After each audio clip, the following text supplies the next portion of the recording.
Okay, good evening everyone, and yep, welcome to another edition of Painting Live with Midlife Crisis. So I hope everyone's doing well tonight, and what I'm going to be doing tonight, I'm going to kick it off with going back to still going with our Intercessor Marines. As I said last time, I've just drilled out the ends of the barrels here on them all. I've tidied up some of that black paint. And first thing I wanted to focus on tonight was all the metalwork on these miniatures. But I suppose before I kick off with the metalwork, I suppose it's time to snip those sprues. Well, our sprues are already snipped, so let's just put on some tunes. Okay.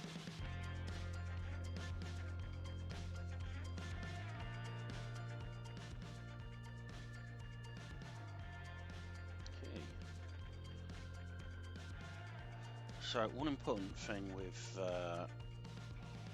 working with metallics, I hope this music isn't too loud for you guys, by the way. I'll turn it down a bit if anyone's on the old chat, and you can let me know if the music's overpowering or my voice is too low.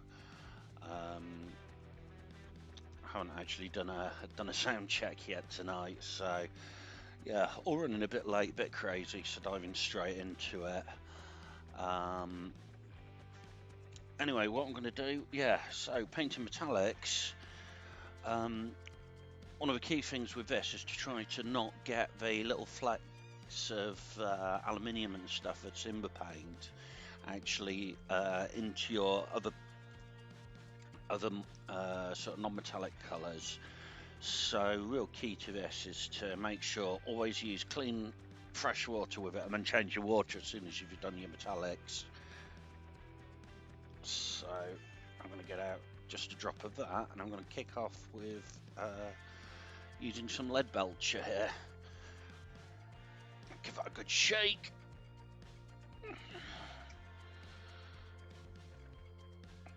Oh, brilliant, I've got my half empty pot.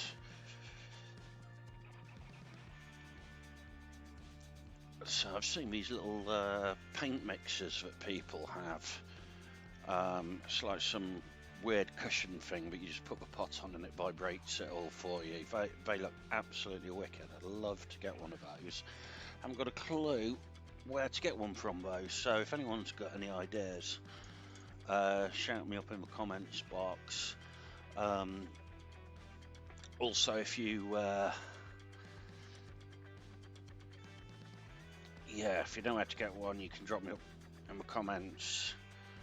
If you could shout me a link onto where to get one from as well, I'd be really appreciated. One of the things I found with these metallics is they don't need a lot of watering down, but they just start off with just that little bit gloopy. So let's see if I can get this camera in a bit more. There we go.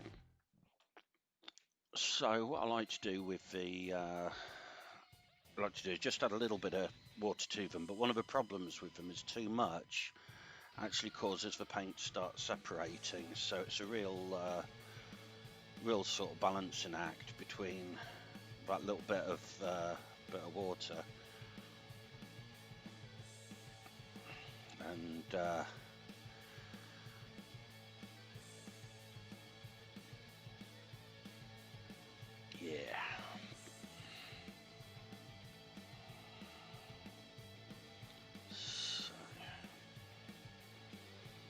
So main areas of the metallics, certainly for the lead belcher on these, is going to be on. We've got the knife blade.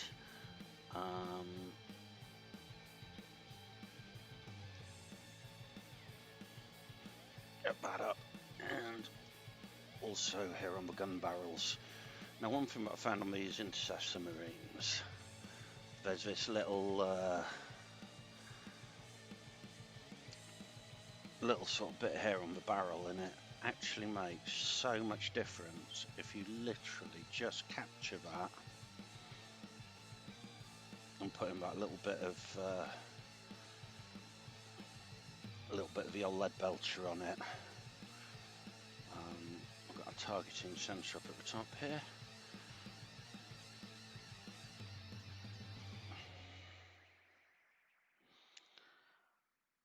So yeah, got a fair few bits to rumble on about tonight. But you know, as always, if there's anything you guys want to bring up, any questions, you know, just feel free to ask. Also, I've got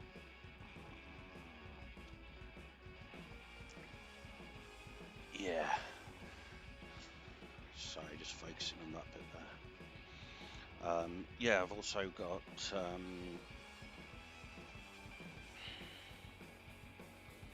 yeah, I got the old YouTube channel as well. I don't know what I'm talking about now, to be honest. It's all kind of gone a bit pear-shaped.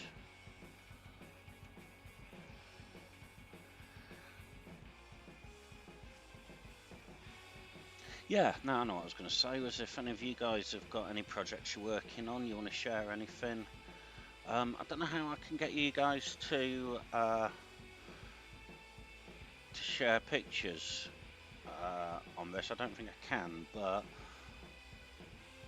you know what might be cool would be if you sort of get in touch with me via the chat, or you can catch me on Twitter as well. Yeah, I got a new Twitter account, which is at MLC_40K. So yeah, you could get me on Twitter that way. So many pictures, and I'd love to feature some of your miniatures on up-and-coming shows.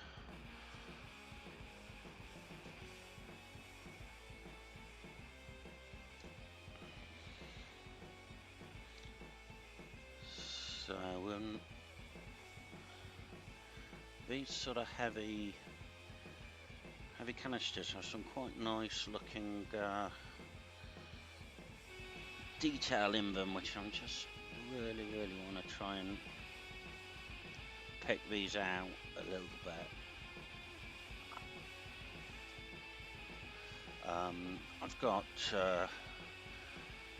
I've got another squad of 10 Intercessors Space Wolves, which I painted up just using the sort of standard scoped bolt rifles. So this is the first one where they've sort of got this sort of heavier auto loader that I think gives them sort of an assault stat rather than just a rapid fire stat, which is base bolter has. So yeah, I want them to stand out, look a bit different on the old battlefield. Yeah, do like seeing a nice large sort of 2,000 point Space Marine force just sort of lined up, ready to go and really cause some mayhem to the enemies of the Imperium.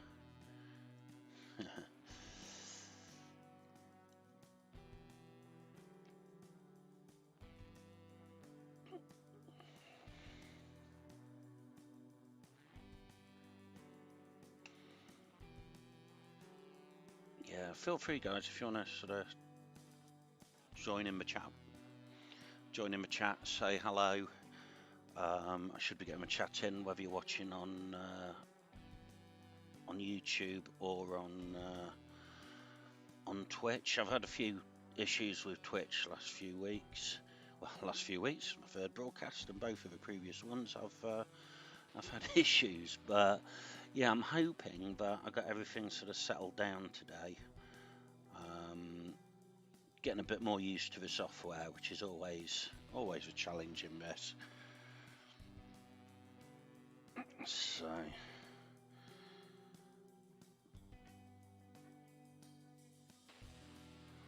yeah, hoping that the stream's coming across well for you guys.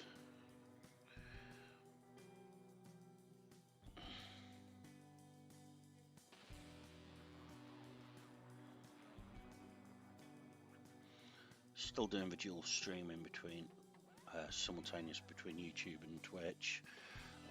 Just really seeing how, you know, sort of where people connect through and which one does better. You know, I suppose at some point I'm going to have to actually make a decision and settle down with one platform or the other, but just at this point in time, just having a lot of fun, seeing what happens.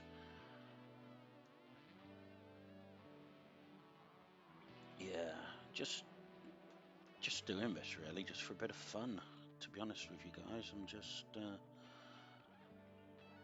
I really enjoyed getting back into this hobby.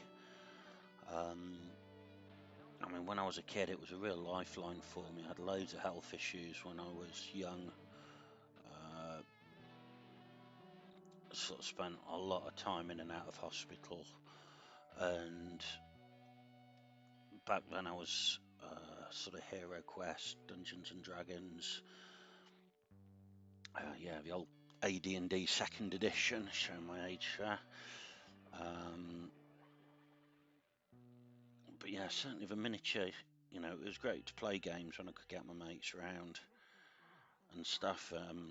But yeah, when you're laid up in hospital for weeks, it becomes yeah, it's quite difficult to get your mates open for gaming sessions. So painting miniatures were, you know, it was kind of my lifeline. It just sort of helped me keep myself sane, keep some form of normality, and I think that's probably why I've gone back to it again now, because during these absolutely bonkers times we find ourselves in, having something that gives you sort of a bit of a glimpse of normality is, you know, that's everything right now, isn't it?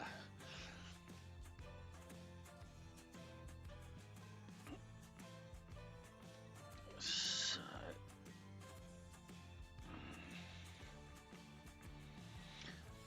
it's quite nice doing these intercessors this way and just doing a bit each week. I've got a few long-term projects on the go at the moment, which I'm still painting my way through the Indomitus box set, and I haven't done any on that for a while, but that's still underway. And I've also got I've got a very long-term project that I'm working on with a Space Wolves Stormfang gunship. Oh, is my camera frozen? Hang on. I think it has. Let's see if we can get that started again.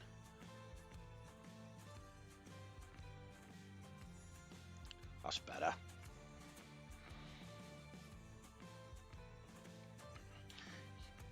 Yeah, I've got a. I'm just using like a webcam for this, and I think it's starting to. I think I've pulled the cable a bit too many times on it, because it's just starting to drop, randomly switch itself off, which, you know, is fine when I'm in a Skype call or something. You know, doing a bit of our work. It's sometimes a relief to not have my colleagues see my face, but for this it's a bit irritating, so yeah, I might have to look for something different. But yeah, as I was saying anyway, I'm quite enjoying these doing these Marines just on a weekly basis, you know, picking them up once a week. You know, a little bit of time midweek just to tidy them up a bit, ready for the next main session. I've always sort of tried to batch paint, and I tried to actually do a full set of 10 intercessors in one sitting once, and it absolutely drove me nuts. So I think 5's about the right sort of number for these guys. Any more than 5, I think, will just have me absolutely climbing the walls. But also being able to just do a bit, leave them for a week, come back, do a little bit more, work on other projects at the same time. I think, you know, it just really keeps it all fresh. And you know, this hobby isn't about you know, sort of trying to rush and get as much painted in as short a time. I mean, you know, unless you're heading towards some of the big tournaments, I suppose it's a bit different. But yeah, it's just about having fun with what you're doing. And one of the things I've come to realise is that if I'm painting a miniature and I'm not feeling it, if it's not fun, I'm going to put it down. Because I'm doing this for my own enjoyment, not for anything else.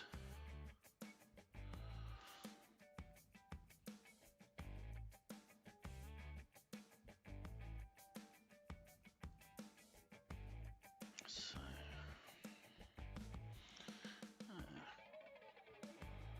starting to come along quite nicely. A bit of an issue I'm starting to see. I can actually see now where I've missed with the Abaddon Black. So, and this always happens. What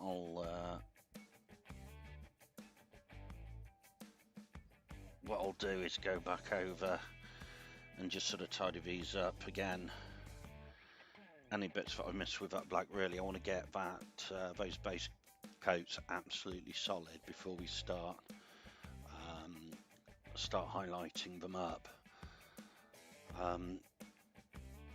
Yeah, I don't know if you can see here, but we've got that undercoat, that underpainting that we did. You know, can see a lot of that still in the recesses. A few of these are going to need just a little bit of pin lining. But what's nice about spending that time doing it as a base undercoat, yeah, it means we don't have to spend too much time doing recess shading on every bit of a miniature, which, if anyone who's tried doing that on the older starties, it takes forever. I mean, it looks really cool when you do it, and you know, if you've got the patience for it, go for it. But yeah, I'm probably a bit closer to going back to the warp than you guys. So I don't want to waste too much time. If I can find a way to speed up the process.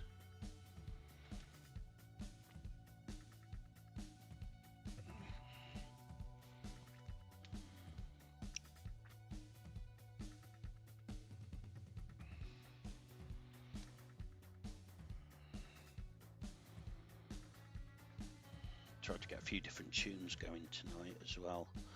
For a bit of luck, all of this will be royalty free, and I won't get a telling off like I did after my first one. Oh well, you live and learn, as we say. In my case, you live and don't learn, you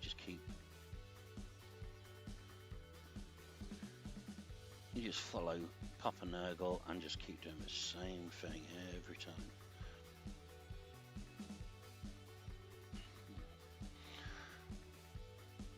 Just trying to work out what to do here with the grips on this. I'm thinking I might, yeah, there's like a chain loop at the back here on this chain sword. Yeah, this is I think our Sarge here has got a relic weapon, so I'm gonna hit that handguard, I think, with a bit of gold when we do the now. Love to know what these are called. So I've always been calling them the Aquila, but they're not, because it's the skull and wings, and I know that has a different name. So if anyone can tell me what it's actually called, I did actually see it the other day. I can't remember what I was reading. And as I normally did, I thought, oh, that's interesting, yeah, I'll have to remember that. Did I remember it? No.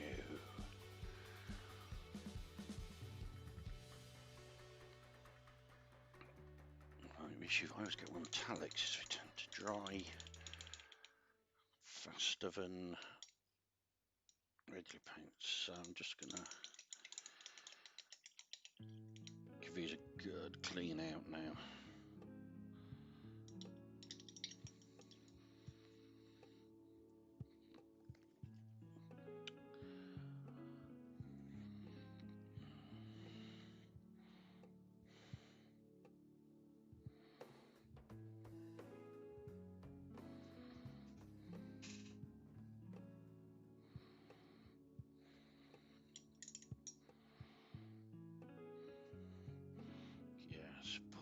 Important to make sure you clean your brushes out properly when using metallics, because they can absolutely knacker.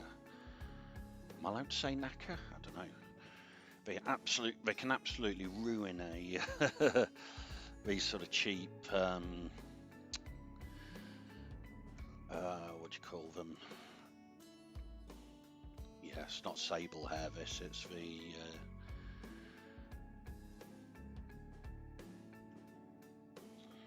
nylon, that's it, yeah. Synthetic fibred brushes.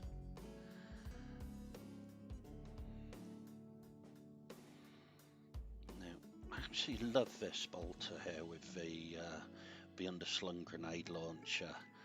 I haven't actually done one of these before.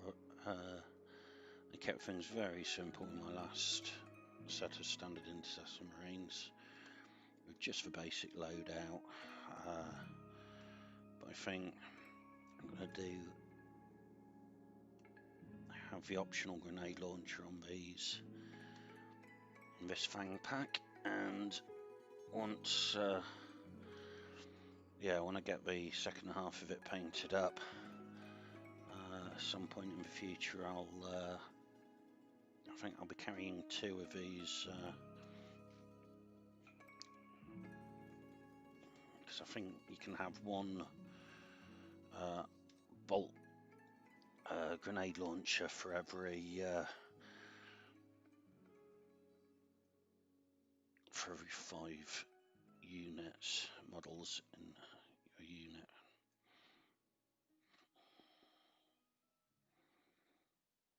Okay.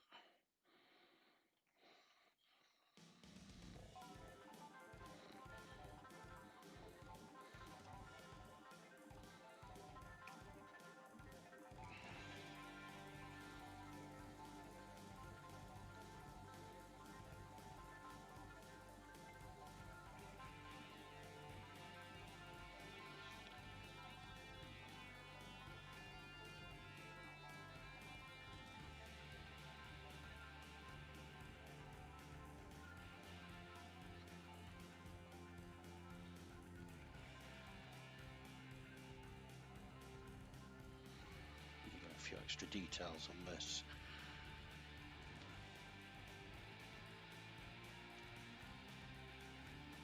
I think we're going to get this underslung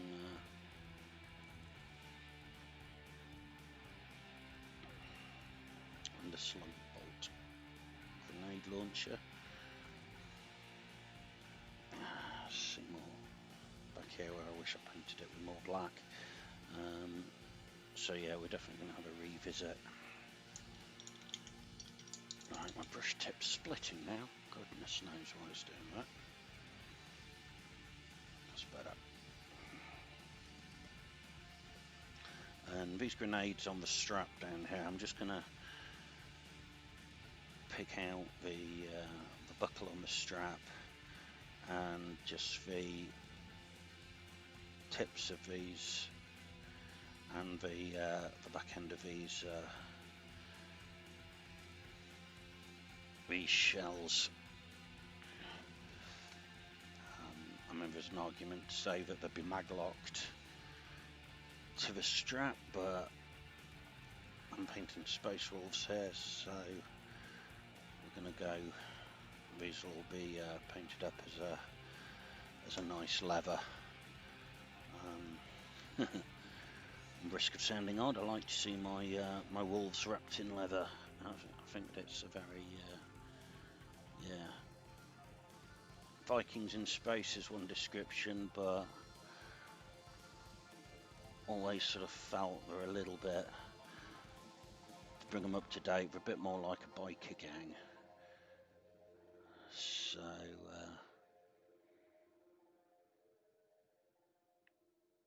rebels, but with the Emperor's cause.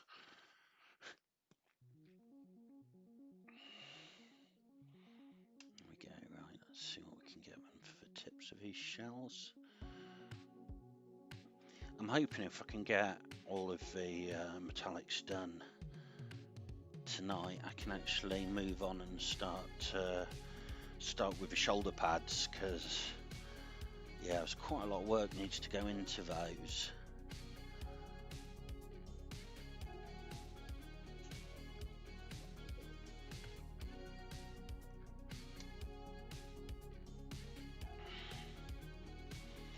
I'm trying to be as careful as I can here, because it can be a nightmare to, in fact, almost struggling underneath, and I can just do that.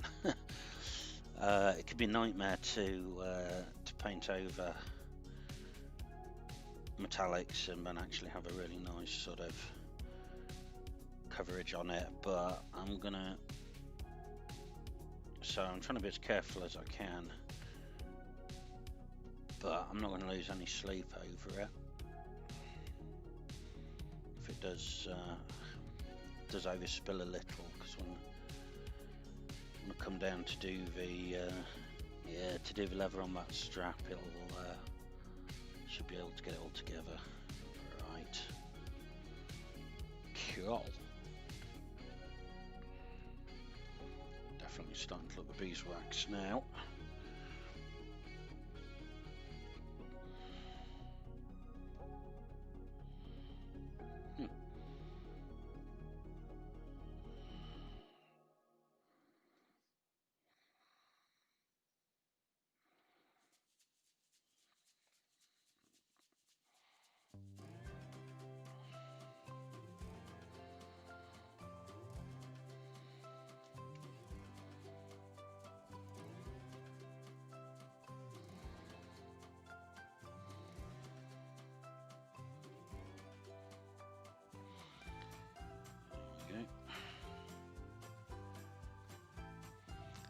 Just getting to the end of this first coat now, and really trying not to go a bit crazy, because I don't know, get to the last little bit, the last miniature, and I'll end up shoving my brush in my own eye or something daft.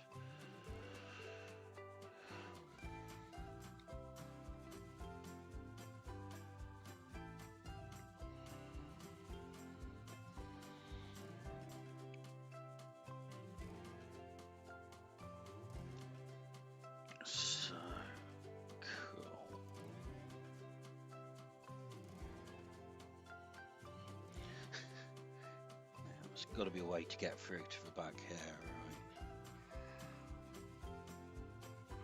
Doesn't need to be perfect, but I know some people who paint the most amazing miniatures, and the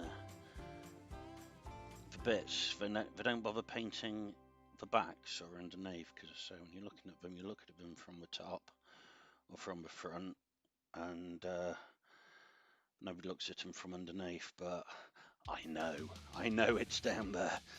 So try and get these as much coverage on these as I can. Right.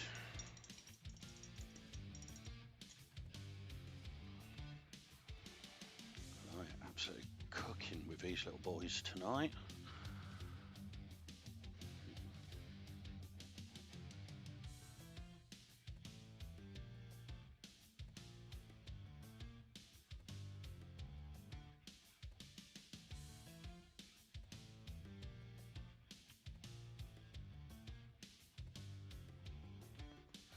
Okay, so next one I'm going to kick out with is Retributor armor. One of my favorite gold. It's gold. Oh gosh, don't I need a what was that in that was one of the old Austin Powers movies. The very strange guy on, seemed to like his roller skates. Can't remember what it was called, but teamed up with Dr. Evil. Do like those Austin Powers films. He did 3, which I think was just like the perfect number. And oh, hey, Sons of Rollo, thanks for following. I think you're new here tonight, aren't you? It's your first time you've been on one of these. Feel free to post in the chat if you wanna get involved. Yeah, I'm just sat here mumbling away to myself about absolute crazes, but yeah, these Retributors chapter Marines. No, but, so I'm going for Space Wolves. Basically, the Red Gobbo at Christmas got me, brought me the Space Wolves Combat Patrol box. So first thing I was going to hit up with the Marines, and then I'm going to progressively go through the contents of that box over the next few weeks.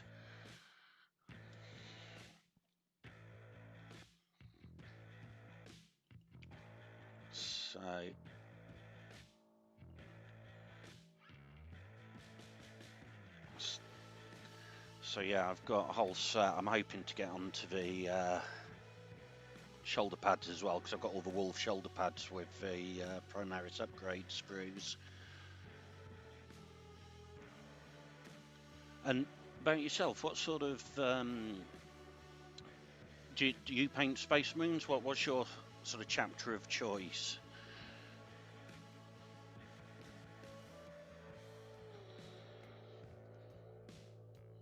Oh, cheers, man. Really appreciate that.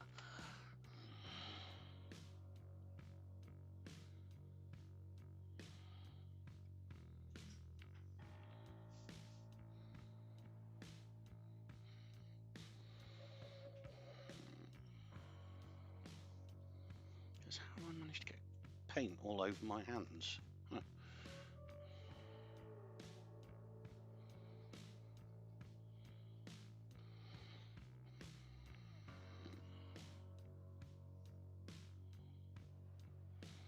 Hate painting these skulls on the chest, because it's so easy to really clog up the detail on these. Problem I find with the Retributor Gold is that it's one of these colours that if you don't,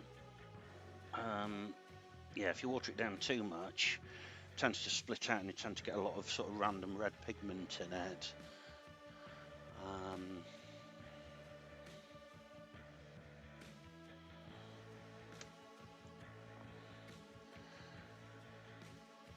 Now, I'm more into the old world. So I've, I mean, I used to play Warhammer Fantasy Battle. I've not actually got into Sigmar since I dived back into the hobby again. What sort of grey have I used? So, what I tend to do is do an undercoat, a base coat with the Fang. I then give it a very heavy Nuln Oil wash, and then a couple of light coverings with rust grey. And what I'll do is, once I've got everything else on there, I'll pick out a bit of edge highlighting using the Fenrisian grey layer. I find if you do like the darker Fang and then hit it with the Nuln Oil before you do the Fenrisian grey, it actually keeps a lot of that recess shading on the model. And just, I hate doing recess washes. It just takes forever, so it's my sort of shortcut way of getting them turned around quick.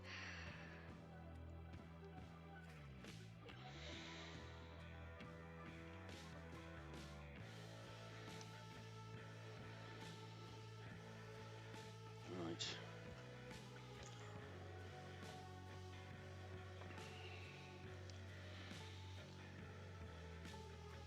Just realised I'm sat here squinting and just suddenly realised I've got the wrong glasses on.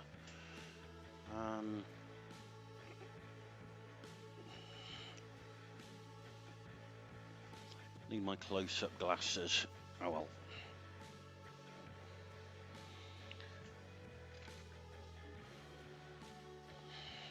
Sure, I put them somewhere really crazy where I'll never see them.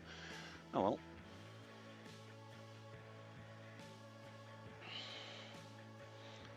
Keep calm and keep painting, I suppose.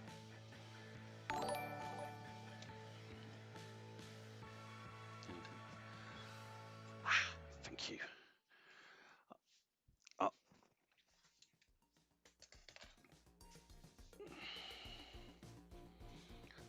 Huh, that's better. The whole world comes into focus when you have the right specs on.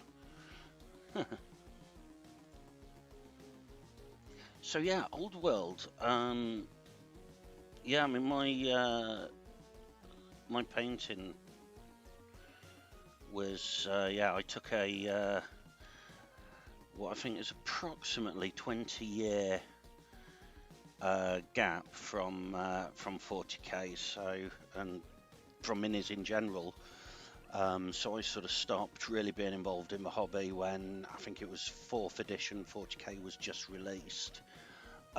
Never really, no, it would have been 3rd edition back then. I played a fair whack of original Rogue Trader at the same time as the old Warhammer Fantasy Roleplay, and then when they released the first Fantasy Battle box set, which, if I remember rightly, it was elves and gobos in there, I got sort of quite into the Fantasy Battle scene then.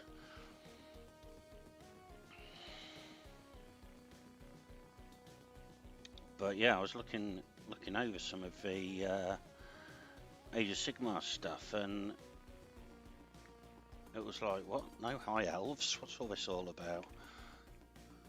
But I do like the it's got a very much more original feel to it.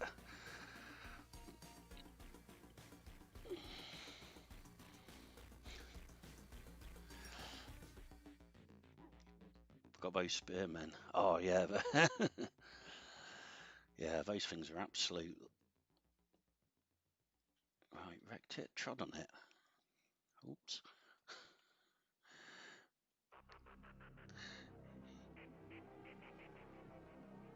I must admit, if I was to get into Sigmar now, I think I'd probably look at doing something with the Skaven. Always been a race that I've enjoyed mucking about with. And also think that they've got, sort of on the Chaos races, I think Skaven have probably got some of the coolest minis around.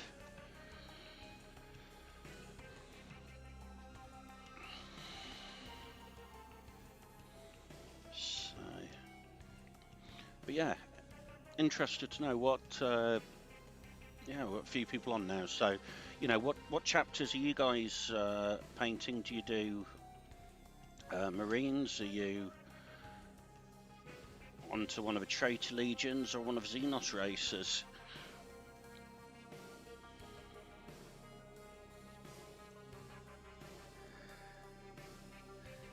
Yeah, I'll tell you what though, that Doom Wheel mini looks absolutely awesome. I used to have one of the original, and I hope I've still got it somewhere, one of the original, what was it called, the Screaming Bell Skaven, all in the lead pewter. Man, that was an awesome mini. I've seen the new Skaven Screaming Bell thing, which looks, yeah, it does look pretty solid, but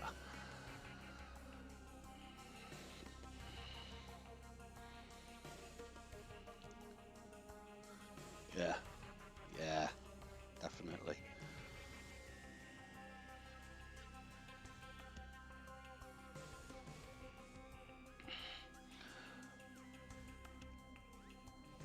So yeah, I must admit, apart from Space Wolves, I just got into sort of Necron stuff with this new 9th edition, but I've got a real love of Death Guard, and I'm absolutely stoked for the new Death Guard Codex. I got it, yeah, I was there. The moment I could pre-order it was pre-ordered, so really hoping that drops through the letterbox tomorrow morning.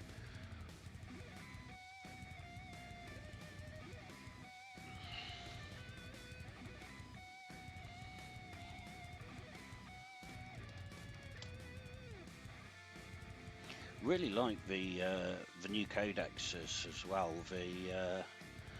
Well, yeah, I say really like I thought the Codex Space, the new 9th edition Codex Space Marine and Codex Codex Necrons were pretty good. I was a bit disappointed with the Space Wolves one, to be honest.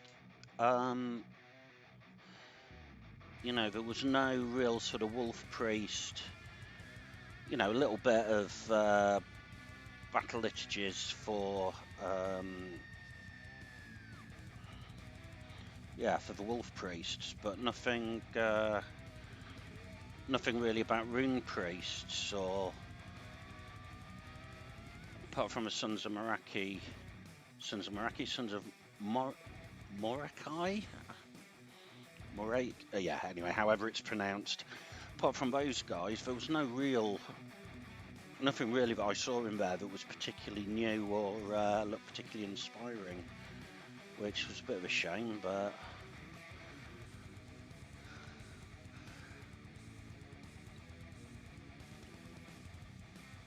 yeah.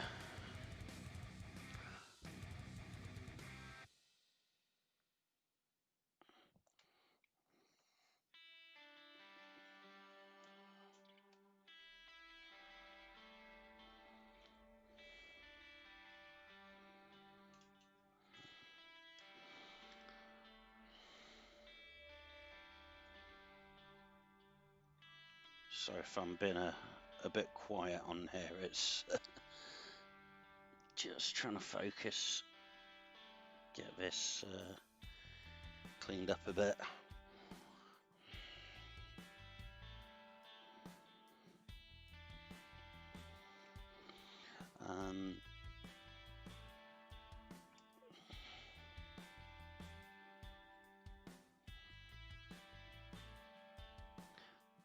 Just trying to catch all this detail without splurging it everywhere.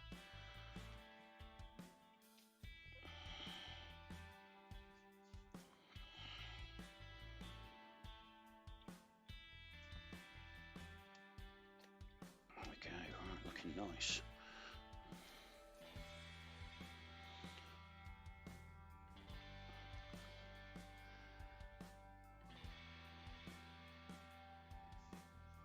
I think we're going to be getting a new Sisters of Battle Codex fairly soon, if I remember rightly from the announcements before Christmas. I don't know. And you guys had any experience playing with the Adeptus Sororitas? It's not something I've ever sort of tried on the tabletop or even painted, to be honest. There were no, back in the late 80s, early 90s, there were no real female models apart from your awful stereotypical fantasy female models. And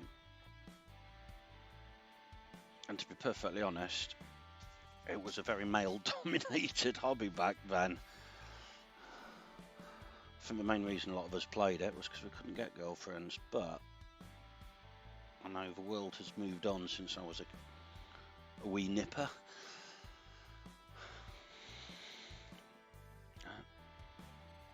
Yeah.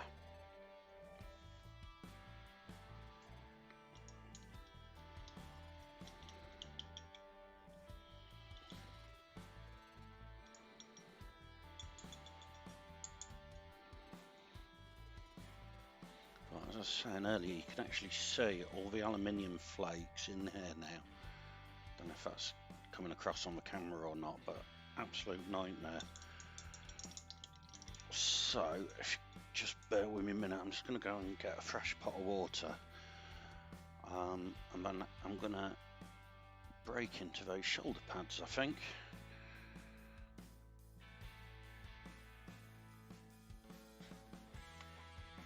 So, back in a moment.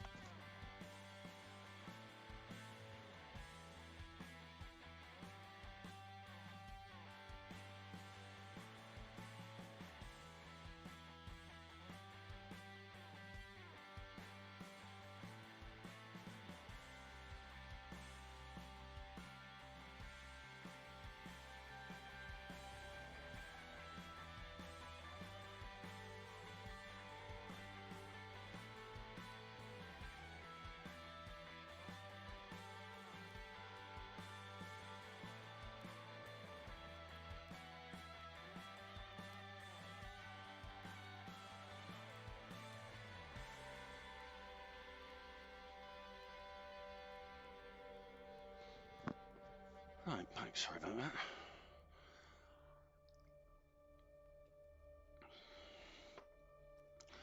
So,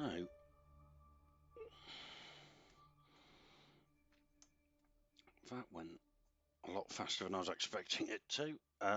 So let's hit on with the shoulder pads.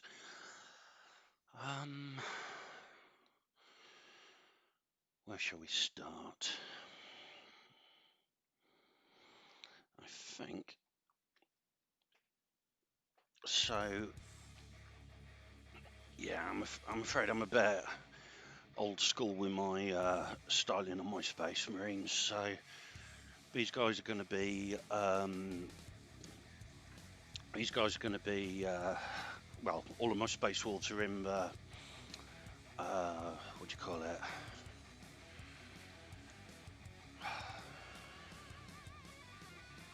Forgotten what his name is now.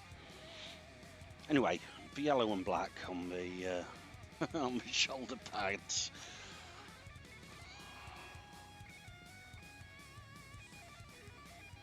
So anyway, this is actually the second pot of Avalanche Sunset I've got, and I don't know if anyone, whether I've just had a couple of duff pots, but this is absolutely yeah, it just seems to keep sort of splitting and really difficult to work with. So let me get a good, really gnarly old brush to yoink this out the pot with. So that one's a bit too nice.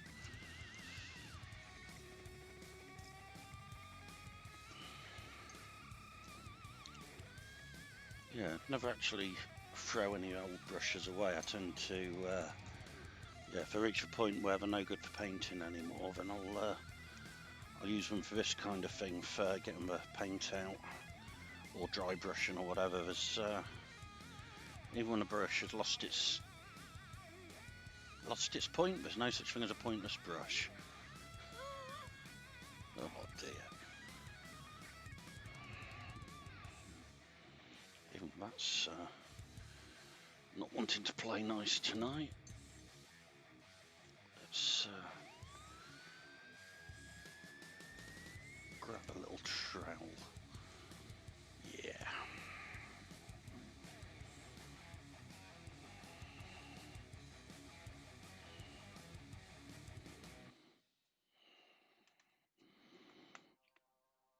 Right.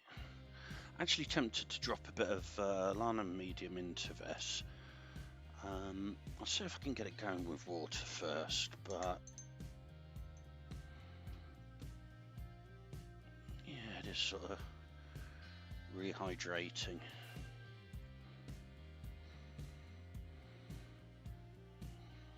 The problem with this, I found with the Avalanche Sunset, is that it sits there, does, you know, it's sort of lumpy as heck for ages. You keep adding to it to get it smooth, and then suddenly it's so runny and translucent. It's like impossible to work with. So, don't know. I think I might switch across and start using a Vallejo yellow. I've seen quite a lot of people using that. So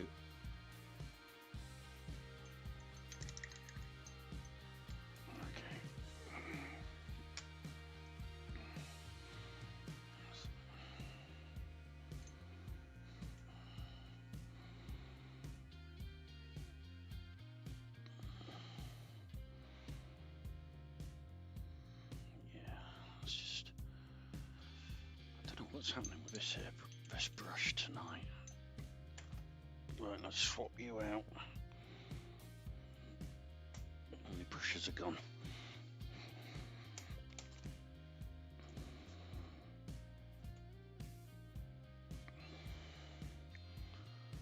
So go for monster brush, will be a bit big.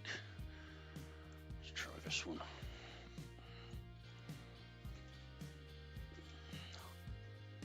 Really like these army painter brushes. I don't know, the Citadel brushes are really good for about 2 or 3 sessions, and you know, maybe I'm just too heavy-handed with them, but I find that they just tend to fall apart so quickly.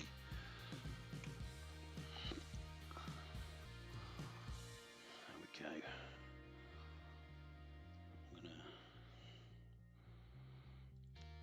Get these initial colours in first. I'm not going to worry too much about the straps yet,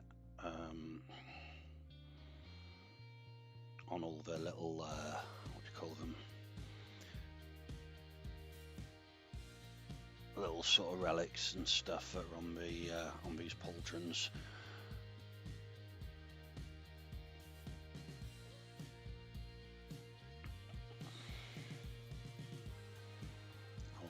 I'll get those tidied up. Yeah, again, brown leather.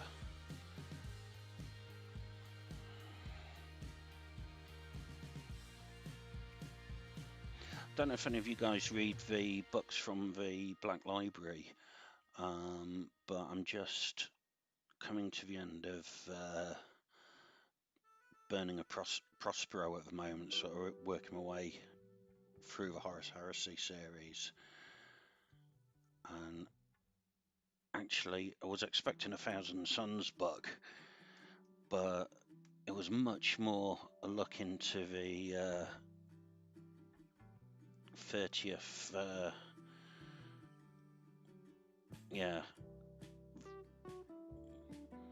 30th millennium Space Wars chapter, and really nice perspective through the eyes of a guy that's basically has his entire career ruined by Thousand Suns, who send him to Prospero to become a spy,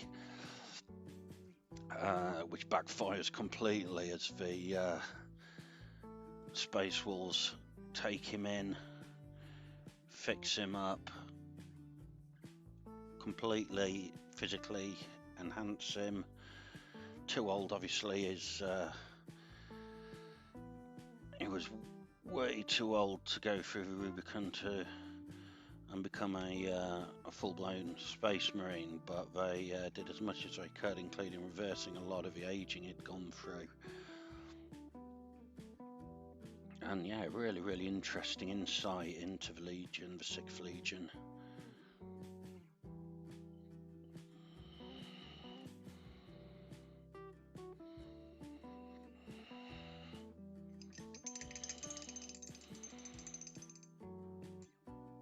Don't know which, if there's any Black Library books that you guys are sort of into or reading at the moment.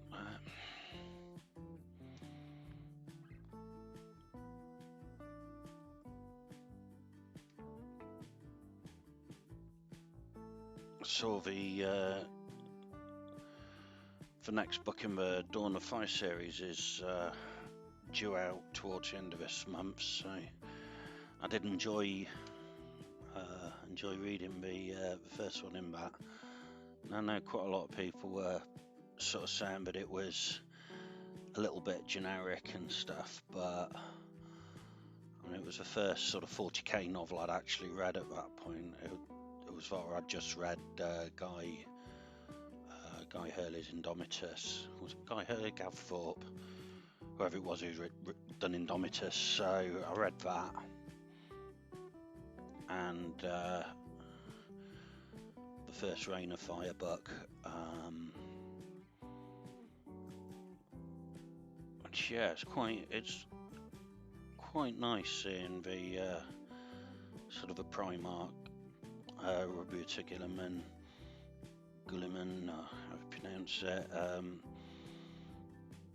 And again, I like the fact in it that it took a lot of the views from just, you know, regular people in the Imperium, and I love seeing that because it's so easy to get bogged down with the view from, you know, the Astartes or the Ecclesiarchy or, you know, any of that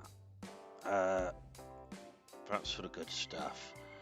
But then just to see, like, you know, a lowly worker in the Hive, her tarot deck, her Emperor's tarot deck gives her a reading, and she feels like she's got to cross the Hive to make sure that this petition for aid is answered. And yeah, really interesting view into life on Terra, you know. And I always sort of pictured Terra as some kind of paradise planet, but no, quite the opposite.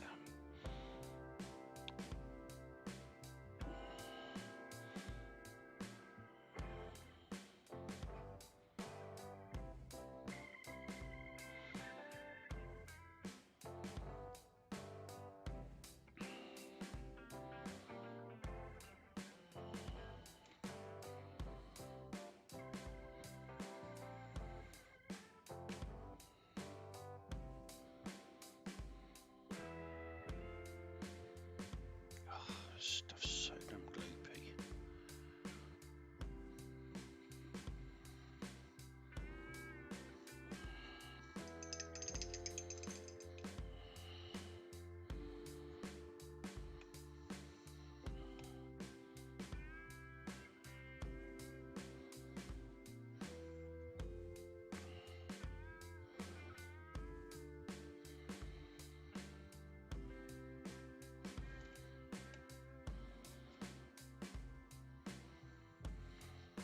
Always have to do multiple coats with this yellow.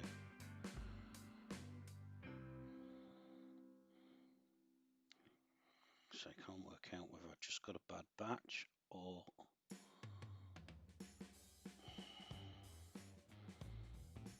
whether it's all the same.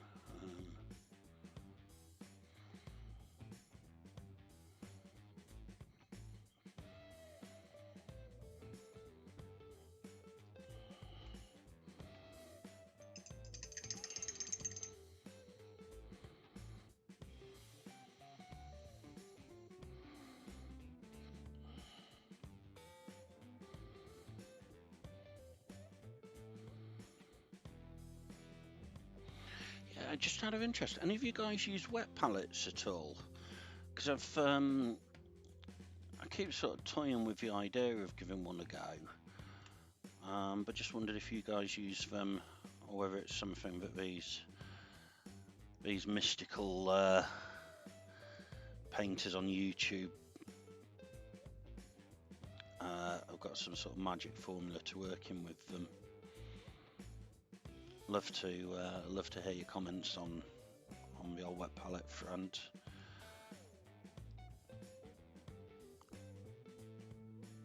I'm quite happy with the using the good old sort of well palettes, which I do, which I've always used, but always on the eye out to try out something new, something a bit different. then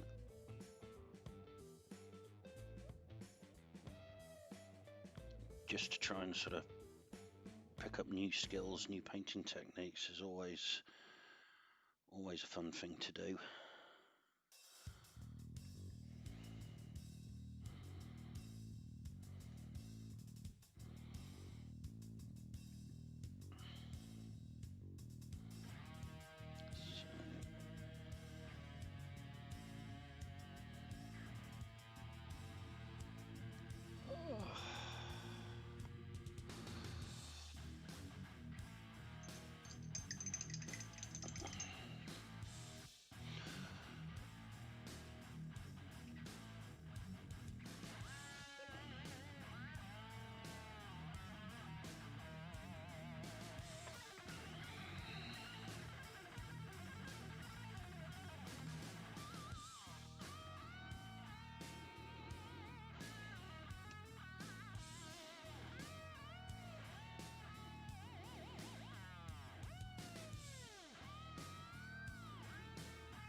Got this now, sort of consistency that I like it to work with, which will eventually give me a nice smooth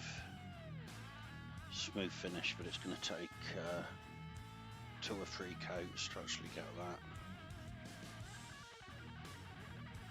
actually nailed down.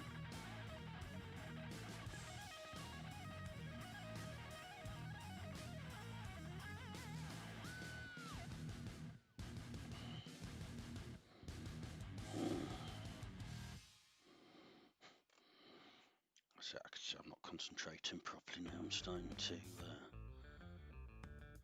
make mistakes.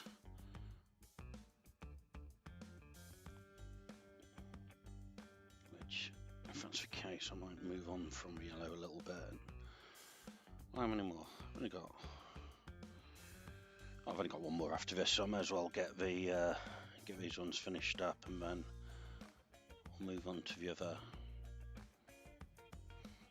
shoulder pad. So I actually just realised, as I'm looking here, I haven't actually done the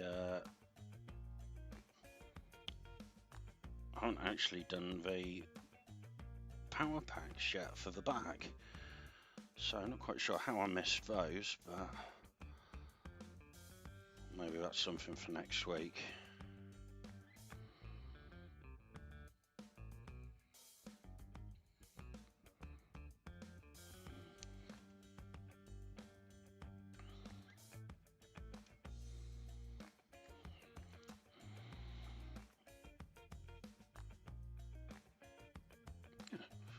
Yeah, I've done them all. Wow. Okay.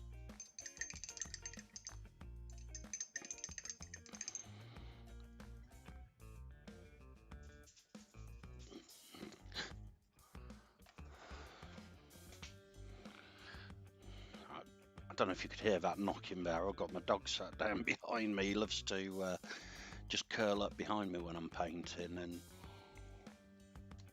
suddenly starts scratching away, and it sounds like somebody's playing the drums behind me.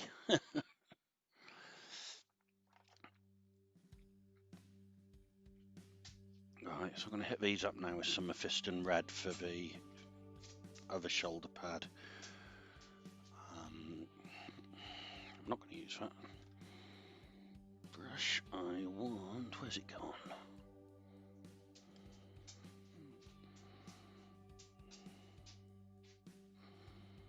No, that's not really going to do it.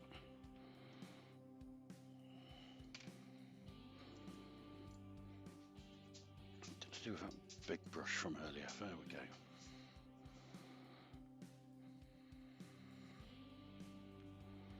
Much more luck with Mephiston Red than I do with the Avalanche Sunset. Just wet that down a little bit. Doesn't need doesn't need a lot. This one's sort of quite a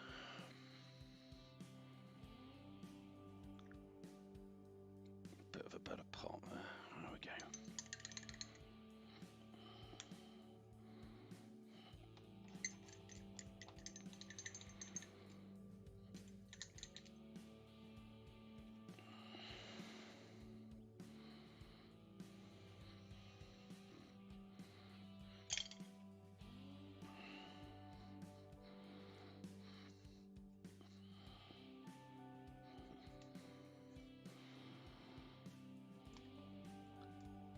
So yeah, I said earlier, really looking forward to Death Guard Codex tomorrow.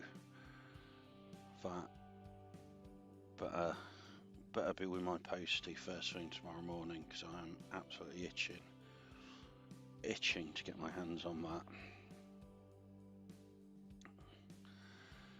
Absolutely love the new miniatures as well.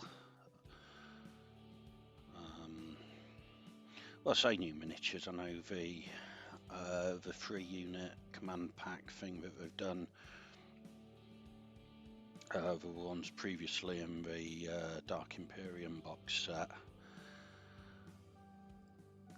for 8th edition, but it's nice now to finally be able to get my hands on those. I only had the No Fear set for 8th edition.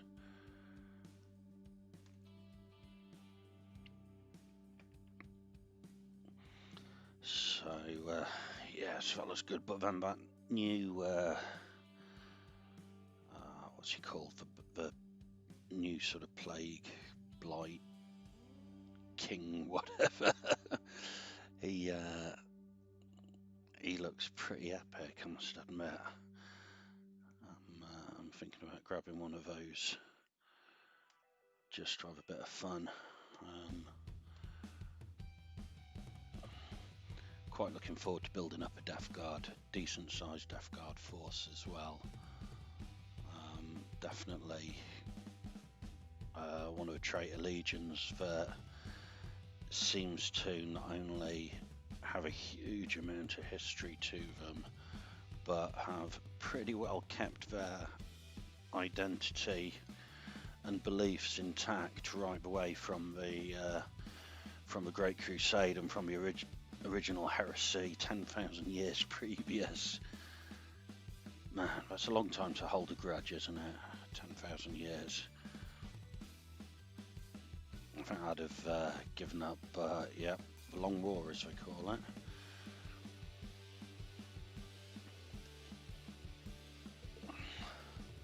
Very interested to see how that's going to play out over the next few years, sort of in the Black Library novels and things, and I'd really like to see more of the Primarch's return. Might be a bit biased, but would absolutely love it if Russ came back. I think that would be awesome, because he's supposed to return during the end of days, and you know, just because it is the end time wars which are playing out doesn't mean that it's going to be over in a couple of years, and GW have to completely retcon it and go back. You know, they could certainly play out the final days of the Imperium as it currently is.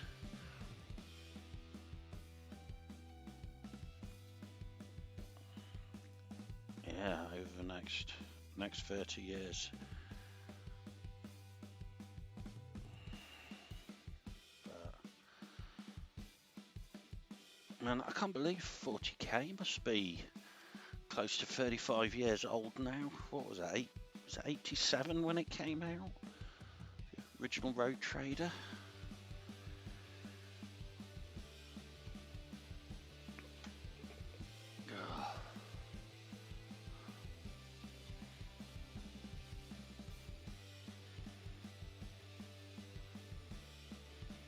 By the way, if anybody sort of sits there thinking, "Oh, I wish I was around during those early days of it," Rogue Trader 40, Warhammer 40,000 Rogue Trader was a nightmare to play.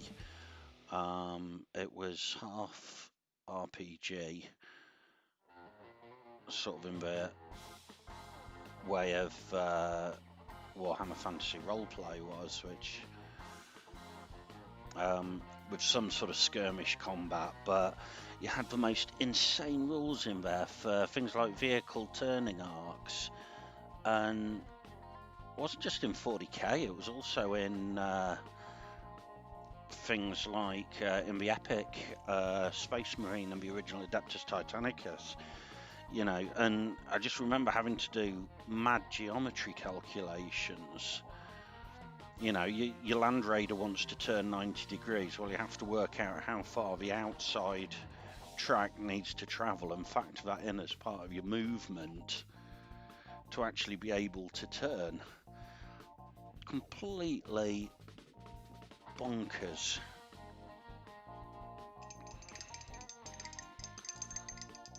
But yeah.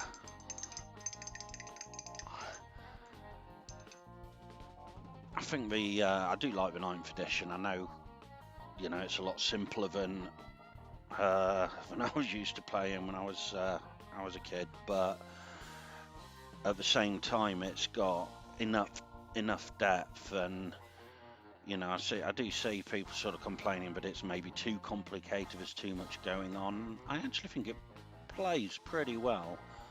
9th edition. I've got no complaints on how the rules flow. I love GW's #1 rule is about having fun. If it doesn't make sense for a rule, or if you need to adapt it to make sense, just do it. At the end of the day, we're marching little toy soldiers across alien fantasy alien planet. It's not like we're actually trying to make strategic decisions for the UN or anything. So get a bit more water in here. Hopefully not too much red though. That's my fear.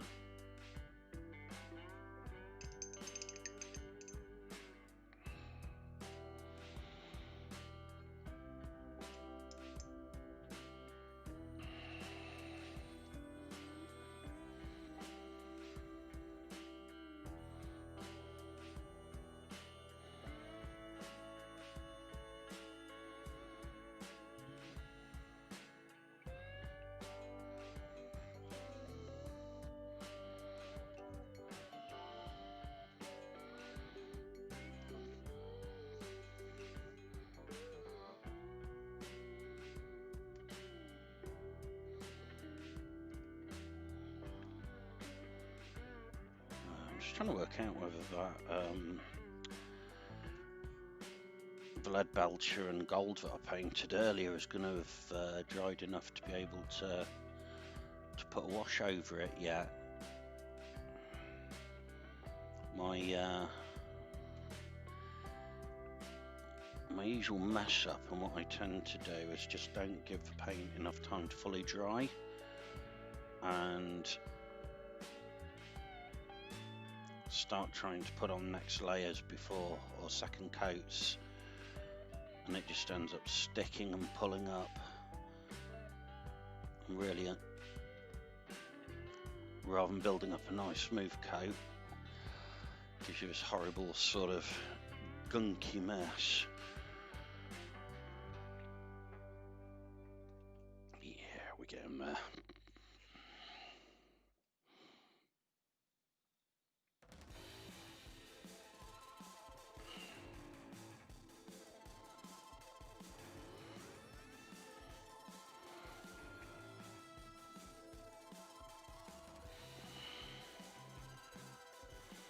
Yeah, I don't know if there's any other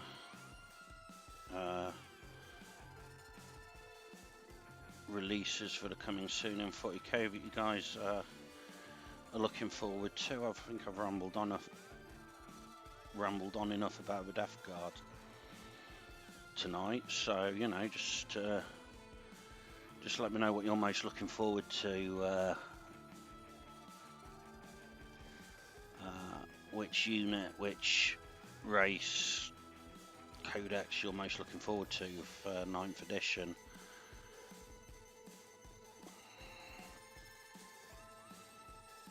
Got to admit, I am actually pretty stoked about orcs.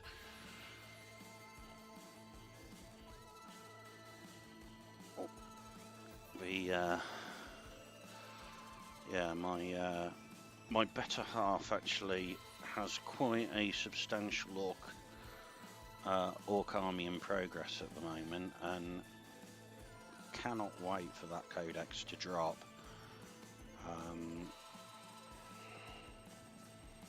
Right, don't know if it's just me or not, but why don't we have squigs in 40k as something you can deploy on the battlefield? I'm not talking about an entire unit of.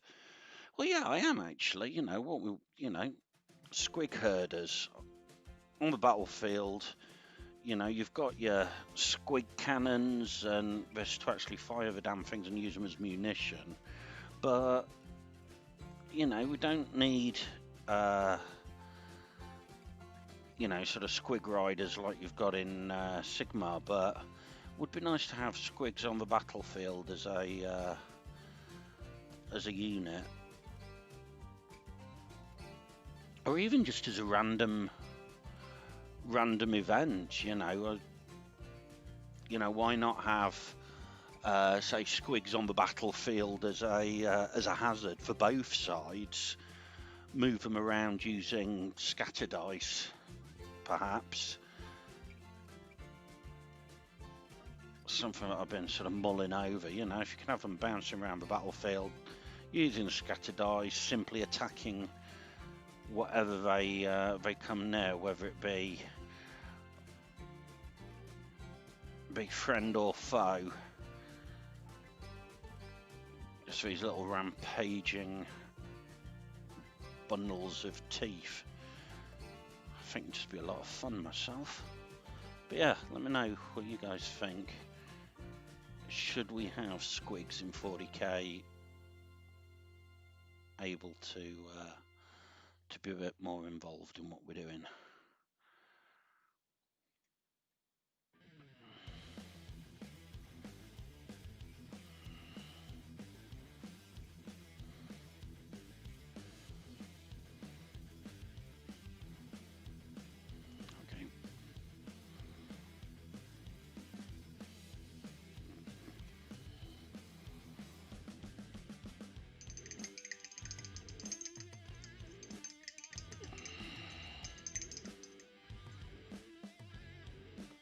Right.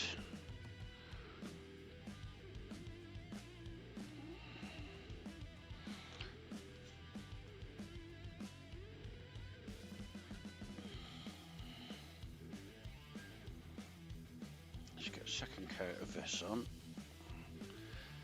and then I'll see where we get to from there. Where are we now?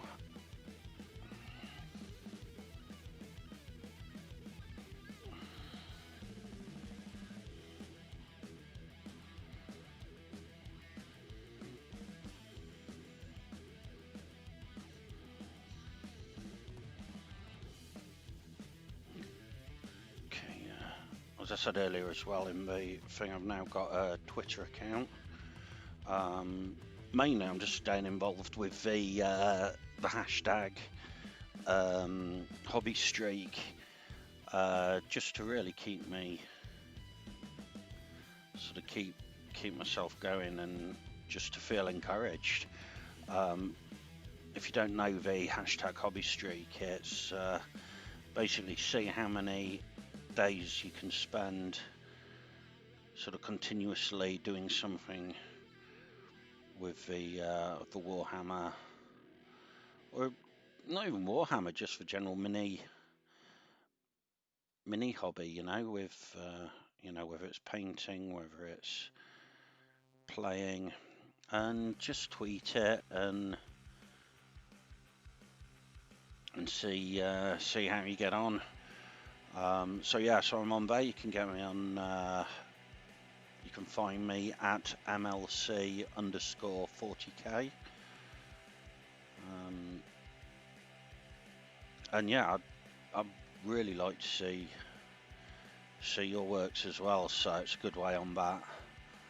You know, if you tag me in on your posts, follow me, I'll give you a follow back, and yeah, we can sort of enjoy this wonderful hobby together. Which is the main, yeah, it's actually the main reason why I've started doing the YouTube and stuff. I've got no desire to become a full-time YouTuber. I'm too old for that game. But it's really just to keep a chart and a record of how my painting progresses, and also, you know, when you sit there painting stuff, I don't know about you guys, but I often forget what I've done on a particular model, and I'll go back and be thinking, oh, I like what I did there. I haven't got a clue how I did it, and I have to sit there trying to work out what I did. At least if you've got a video record, you can look back and yeah, get that reference point back. Or if nothing else, you can look back and go, well, I'm a damn sight better now than I was 12 months ago. Oh, there we go. That's looking nice.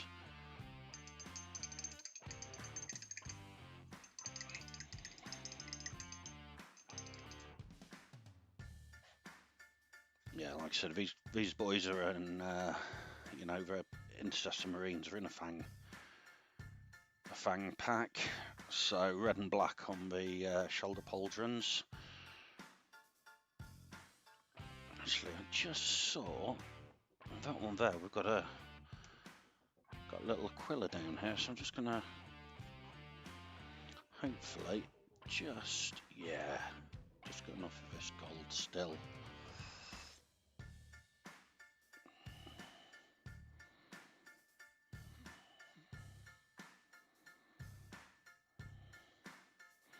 So pick that out. What I am going to do though on the skulls on this is I'm going to pick that out with a bit of wraith bone later on.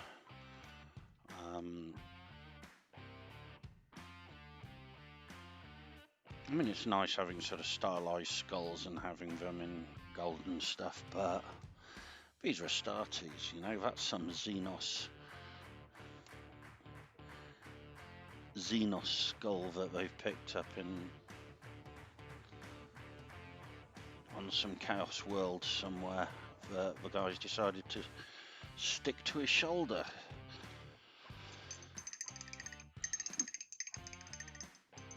There we go.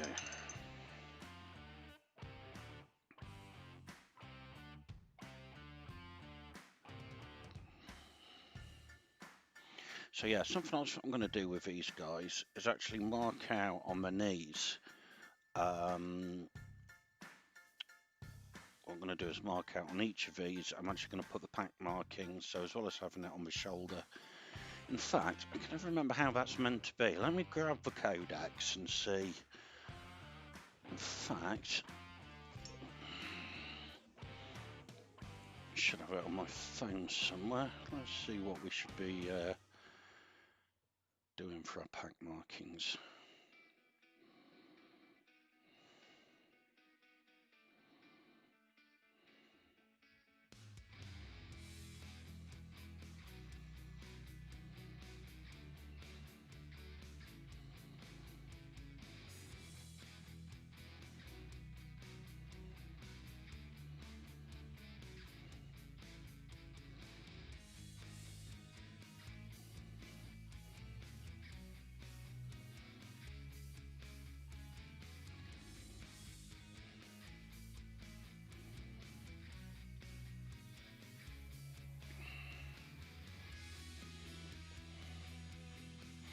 Ragnar Blackmane's great company. That's for one.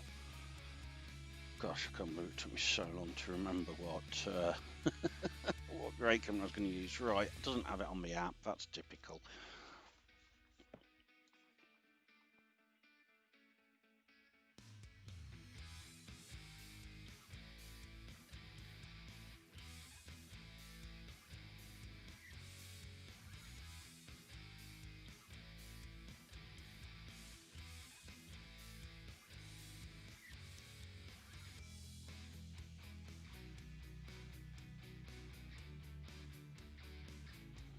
Right, when in doubt, check the codex.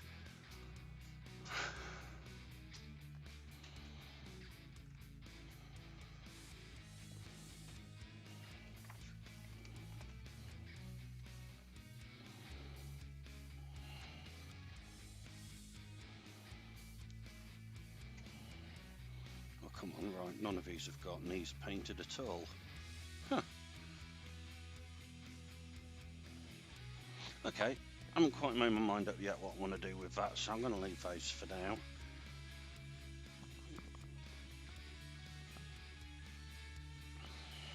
I have got a lot of red and yellow still.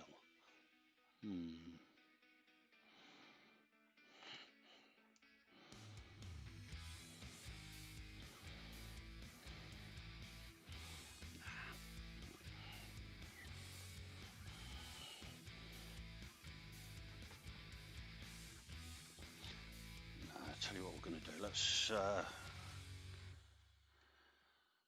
go back to where we started the evening and hit up these.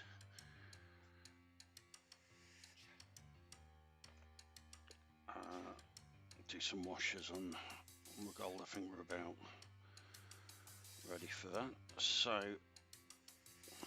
I've experimented loads with the gold washers, or rather with washers to go over gold paint over sort of the last year or so.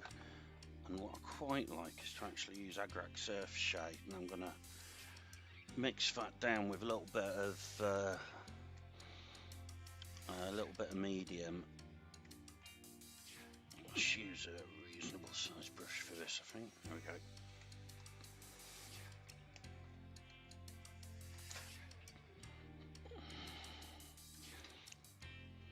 Ooh.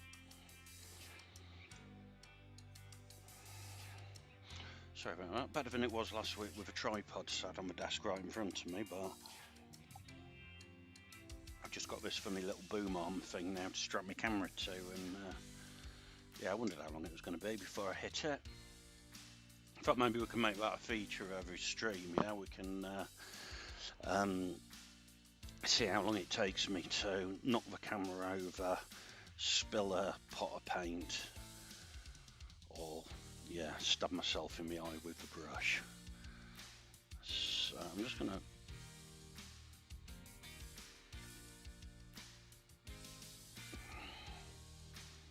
two parts medium,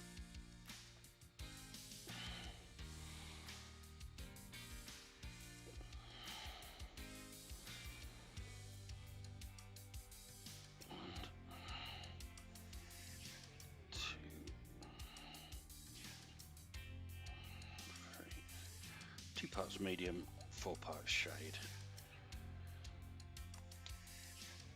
That'll just give us that slightly better coverage, and yeah, slightly more watered down. So although it'll look quite heavy when I first put it on, when it dries, it's going to really sort of sink into that detail.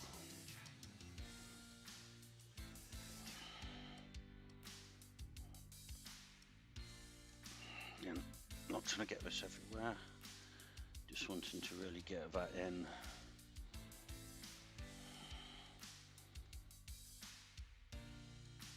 Get each of those feathers on those wings really jumping out.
really trying to make sure I don't get too much of this on.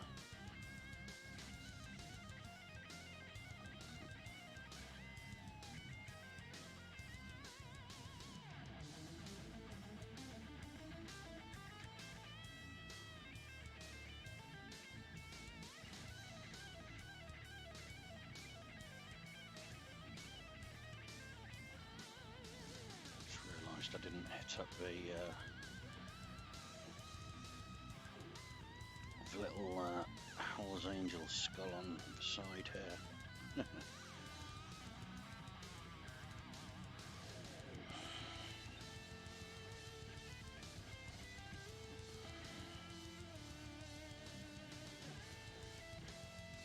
So I know you can get these in sort of gloss and matte finishes, but to be perfectly honest, I've just found that the best, you know, I just prefer all my washes and stuff to be just for standard finish. I've tried with the high gloss Nuln Oil, and I find that it just makes it look sort of almost artificial.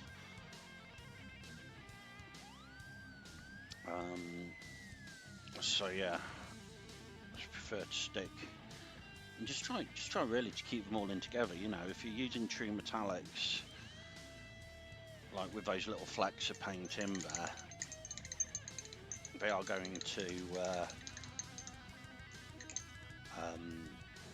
sort of shine how you'd expect, but not a lot of point if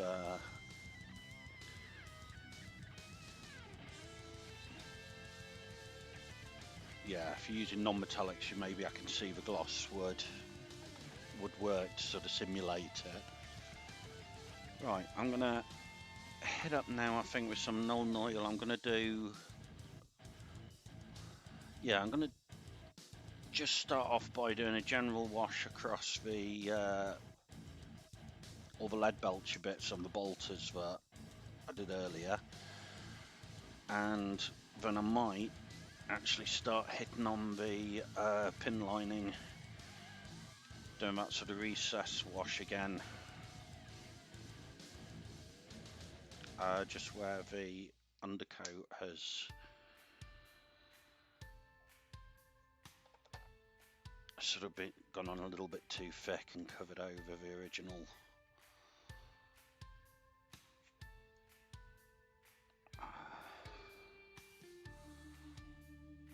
sort of wash that I gave over the miniature when I first started with it. So one more for luck there.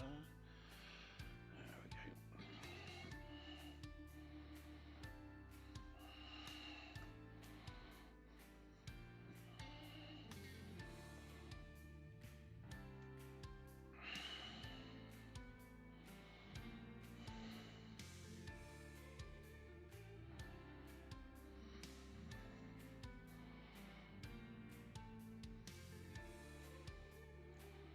Actually going to put this on quite heavily because I'll be going back and highlighting this up later, but what I really want to do is get these looking sort of grimed up.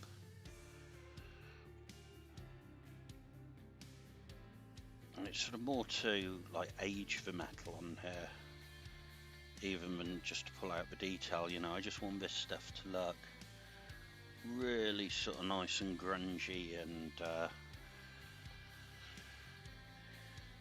yeah, like it's been really yeah, it's seen a lot of battle.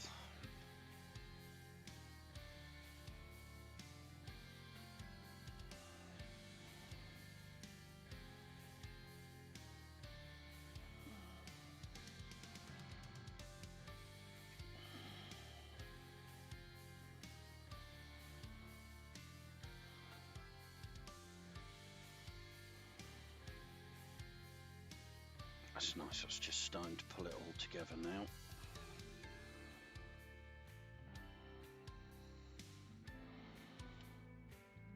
It's important you see these little bits in there. I like to try and make sure I get a bit of paint in there.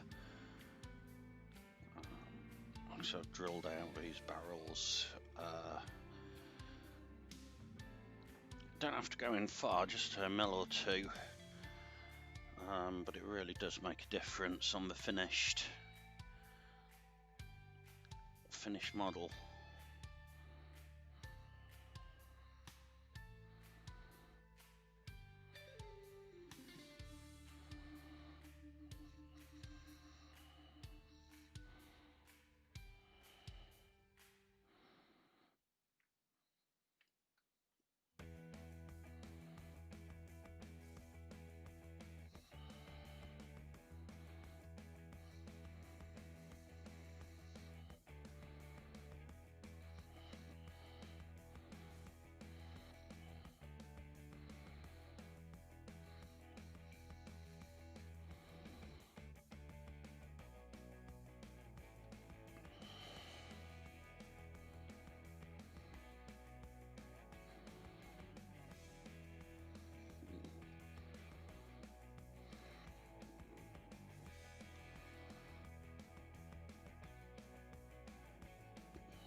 Okay, so I kind of had 2 hours of talking straight, and I've run out of stuff to say, guys.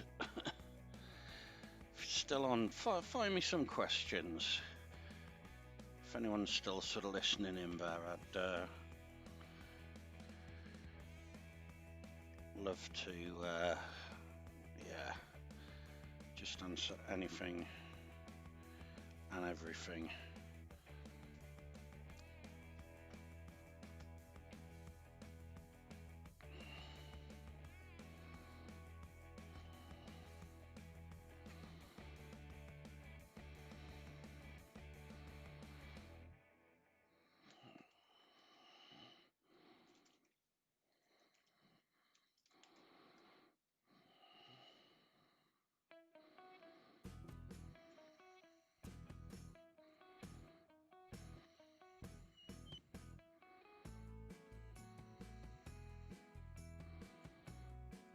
What the heck is this tune?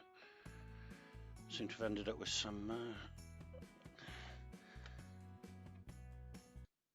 yeah, we'll give that one a miss. I think that's better.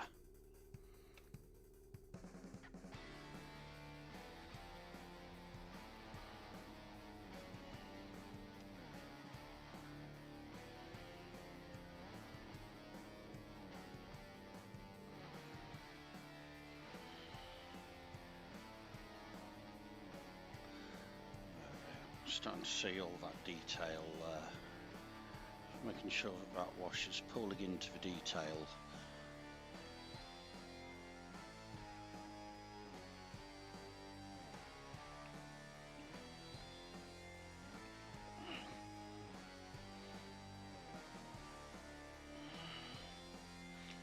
Really gives that sort of grim dark, sort of grim dark feel of these, that wash. There we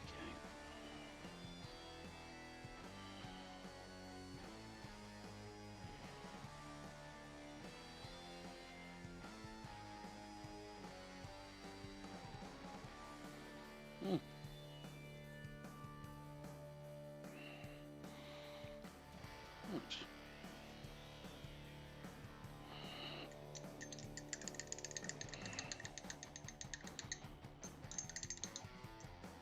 So what I'm going to do now, I think, just to really get these into the sort of finished position, I'm just going to go around these now and, yeah, just do that recess wash with the non-oil. Just pick out areas where it's come off or where it's been painted over since I did the original underpainting.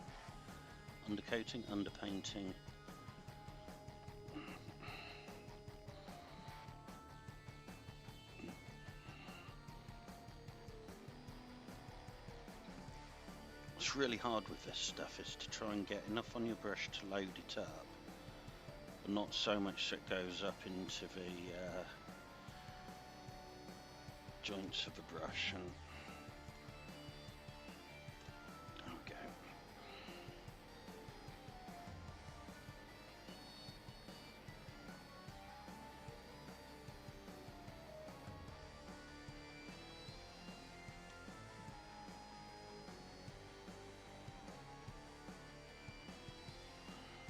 Because anywhere where that does sort of leave streaks, you know, I will go back and tidy it up again later.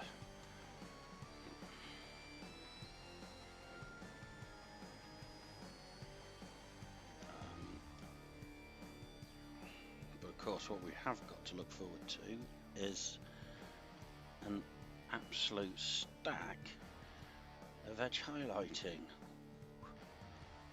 Ooh. I hate edge highlighting with a passion, but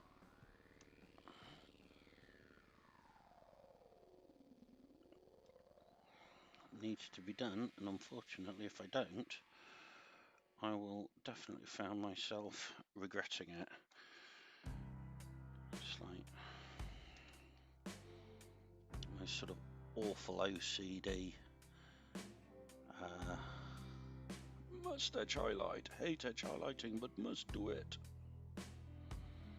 No.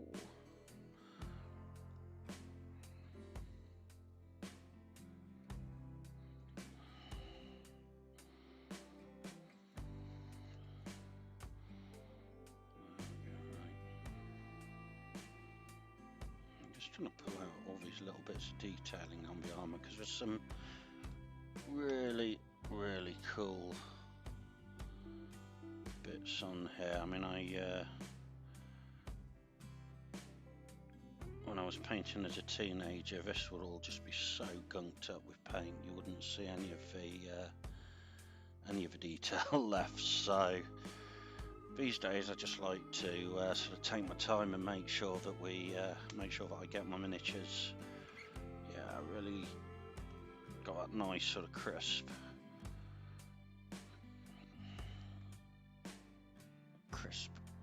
grimdark look. Anyway, you know what I mean.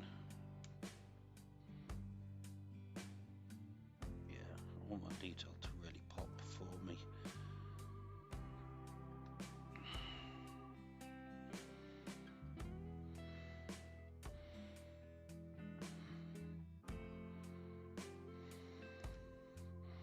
Just realised I've missed the backs of his legs here with the Abaddon black, but I'll do that later on. Mainly because my pot's dry, and alongside my Death Guard Codex. Did I mention I'm getting my Death Guard Codex tomorrow? Can't wait. But yeah, with my Death Guard Codex, I'm also going to be getting a new pot of Abaddon black.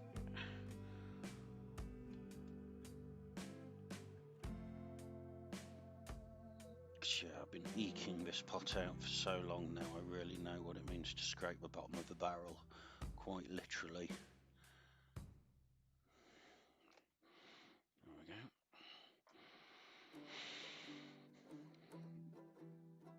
That's it for him. Now,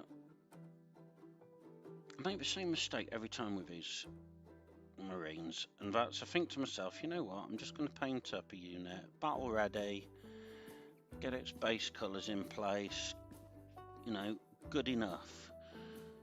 But once I get started, I just don't seem to be able to help myself. I have to keep going until I've done the best that I possibly can, which admittedly is pretty crap, but oh,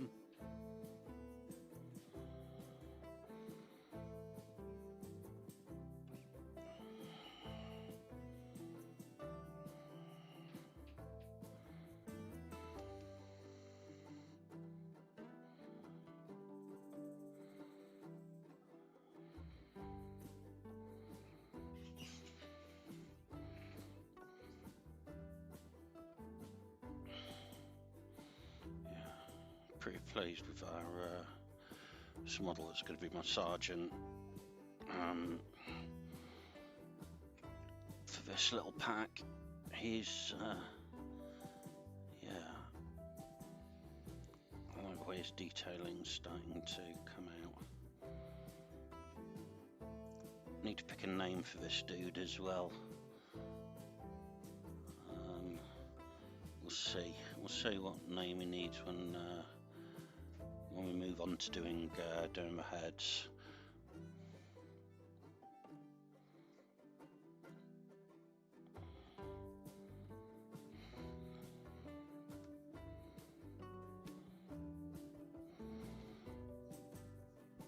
That was it. I wanted to do that. Just realised I wanted to do the grip. See if that Retributor armor's still. There we go.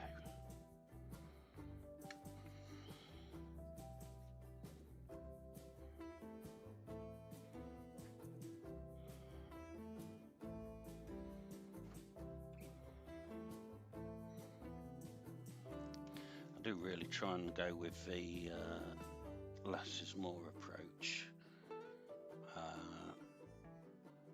with these. For you know, yes, I'm gonna, you know, my Blade Guard Ancients are gonna have an absolute ton of detail on them, and you know, done to the extreme. But for my rank and file, you know, just like to have just the odd little splash of colour on there, the odd little bit that's just slightly different, and you know, it just makes each model that little bit unique without having to go absolutely crazy with what you're doing. So let's get a bit more of this null oil. In fact, no, last time I used null oil straight from the pot. If anybody's watched my YouTube videos, will know that this bottle mainly ended up all over the table. So I'm gonna just grab some out, pretty well using it neat now.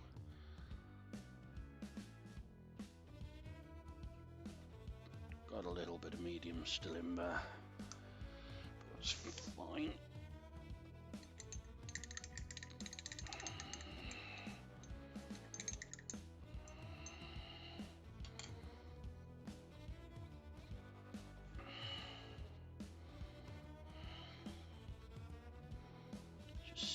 So our Sarge is pretty well looking. A little bit there.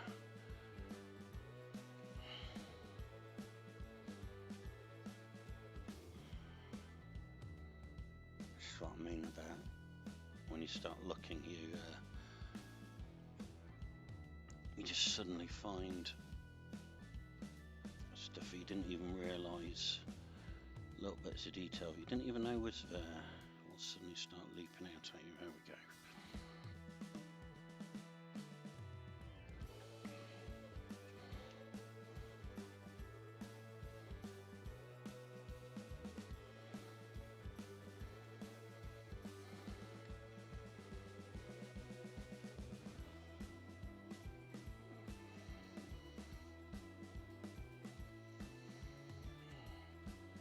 Yep.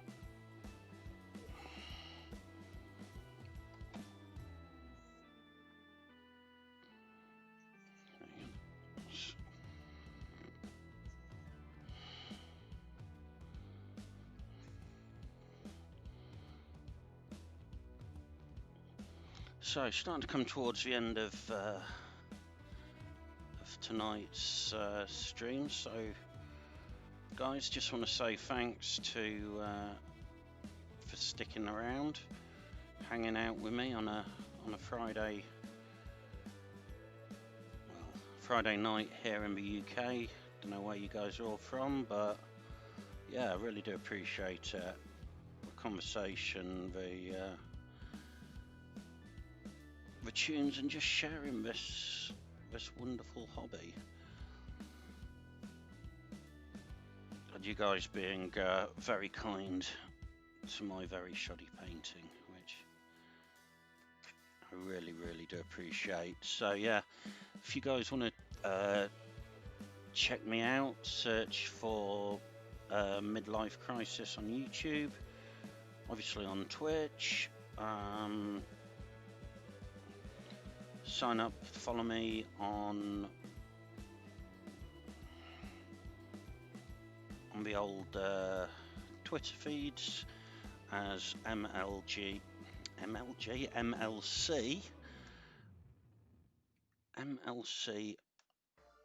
underscore 40k.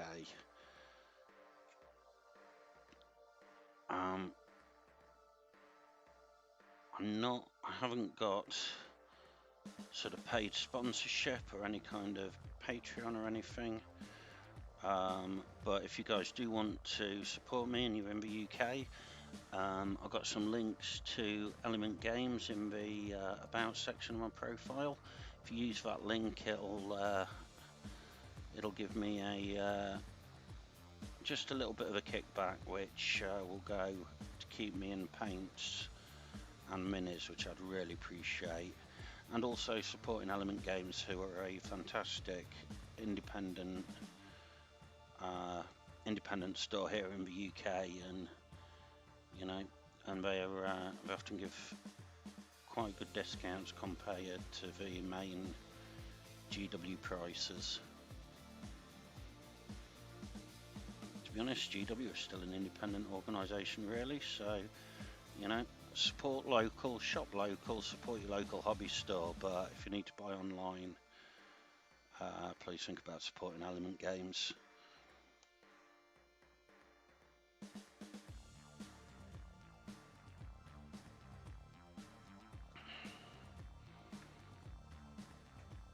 And yeah, so for next week's session, I'll just tidy these up just a little bit more. I think it'll be time to start having a look at those heads. Like I've said, I want to have all these with open face helmets, so I've got plenty of different heads to choose from the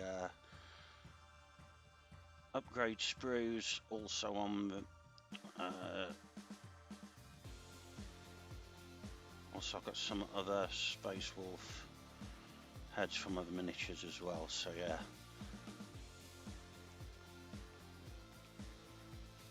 That should be a bit of fun. But for now, I just want to say thanks for watching, and I'll see you guys next week. Bye for now.